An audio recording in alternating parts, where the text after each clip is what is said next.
it's Andrea here. Welcome back to my channel. Now this is my first video of 2022 and today we are going to talk about how to get your life together in 2022 or really any year honestly, because these tips will translate from this year to next year to 5 years from now. I guarantee it. Now obviously, you know, one might say we're a little bit late because it is February and I'm just now doing a video about how to get your life together in 2022. So it fits the theme. But I say all that to say, don't ever feel like it is ever too late to quote unquote get your life together, whether that be in January, February, April, maybe even November. It is never too late to wake up one day and decide that today is the day that I will start getting my life together, making better decisions, and just thriving.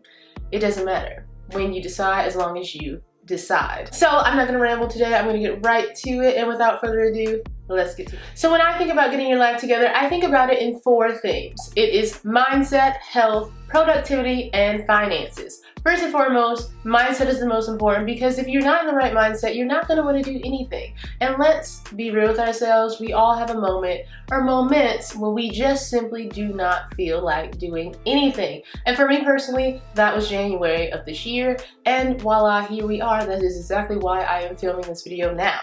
You have to get into the right mindset, and so I'm going to get into some tips and tricks to start that process now. First and foremost is to practice gratitude. Yes, I know hearing that can be kind of annoying, but it's actually really true. I have started logging gratitude every single day. I have been writing down 3 things I'm grateful for, how I felt that day, and highlights of the day, and I guarantee it has definitely helped shift my mindset a bit and overall help me be in a better mood. Now to do that, I actually have a book that I created right here. Don't mind the band that says not for resale. Honestly, this is simply a printed copy or a sample, if you will, of the book. If you are interested, I will put it down below. But basically, I used this book to do exactly what I mentioned, which is to write down what I'm grateful for, how I felt, and to highlight. Okay, step number 2 to getting your mind right is practicing faith/meditation. I'm gonna put these together because I kind of feel like they kind of go hand in hand. Whether you believe in God or the universe or whatever you believe in, I do feel like practicing your faith is important. It's also another tool that you need to use daily, as well as meditation. Meditation, I feel like people always talk about how life-changing meditation is, and to be completely honest, I have not gotten there quite yet about it being, you know, this life-changing event that I do on a daily basis. But the important thing is that I'm working towards it. To start off with meditation, you just have to start off small. You can do like a couple minutes a day, daily. You just have to work your way up to the 5, 10, maybe even 30 minutes a day. I think some people do that. I'm not there, I'm being honest, but I do feel like meditating just gives yourself that safe space to sit with your thoughts, to pray, to do whatever it is that you need to do to get in the right mental space, the right mental capacity to do whatever it is that you want to do. Last but not least, to getting into a better mindset is working out. You knew it, I knew it, I didn't even have to say it. As we all know, working out gives you endorphins. I am a huge believer that this is true. I can definitely tell the difference of when I'm working out versus when I am not. Typically, if I take a week off or 2 weeks, never want to take more than 2 weeks off of working out, I definitely feel a difference in just my mood. I don't know, when I just start running again in the mornings, I just feel so much better. I feel like I am prepared to take on the day better. I feel like I can do so much more things. I feel more energetic. So it's not a lie when people say you need to work out.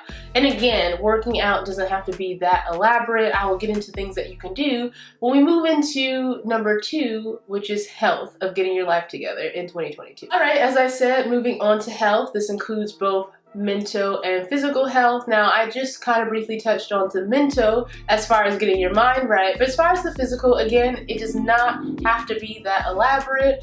All you can do, or all you have to do really to start off small, is just start taking daily walks, or you can do abs, or you can do any YouTube video. Like, you really do not have to go to the gym for 2 hours a day, or even trick yourself into thinking that. And honestly, I feel like if you put too much pressure on yourself about what you have to do to work out, it just makes you not want to work out at all. So just remember, you can start small. You don't have to be a bodybuilder today.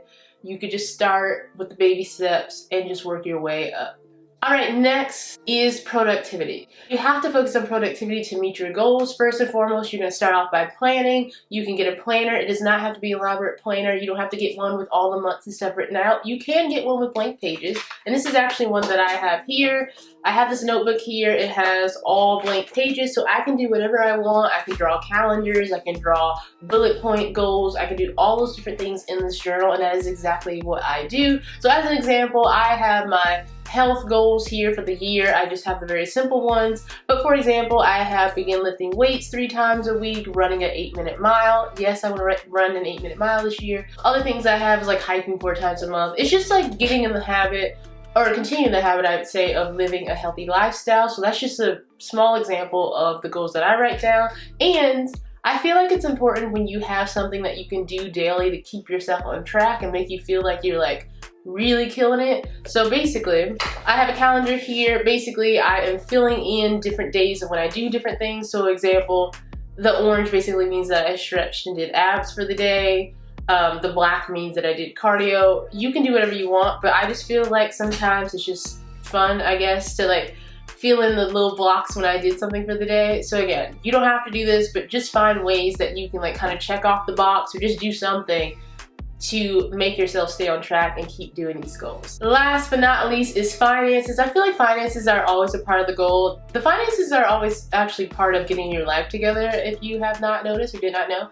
It is second to your health, so don't forget that. But definitely finances are important. And so first and foremost, I would say you need a budget.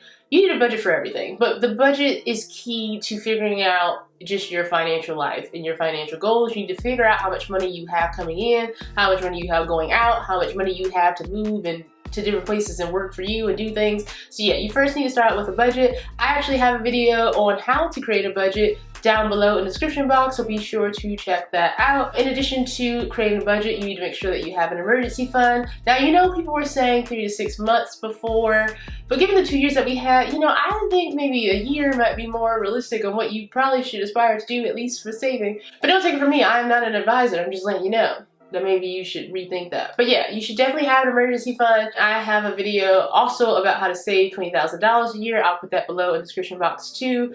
In addition to creating a budget and saving, you should make sure to pay off high interest debt like credit cards. Get rid of the debt. You will be thankful. I got rid of my student loan debt last year, and I have to say I'm excited and I am not looking back. We are not going back down that path. It is very nice to be done with the debt. And last but not least, you should definitely be investing, especially for retirement, but just in general. And if you have an employer that does a 401k match, be sure to take advantage of that because it is basically free money. Now, I may do a deep dive into retirement accounts and whatnot in a different video, but yeah, overall, I feel like creating a budget, paying off debt, having an emergency fund, and investing are like the basic steps of Finance 101. So yeah, at least start there for sure. Alright y'all, there you have it. That is my tips and tricks on how to get your life together in 2022. I feel like this video was also for me. I feel like I was speaking to you, but speaking for me to give us all motivation to getting on track with our goals for the year and just making sure that we are satisfied and excited about what we did over the course of 2022. So if you have any questions, comments, concerns, any thoughts, be sure to put those below in the comments. And until next time, see you later.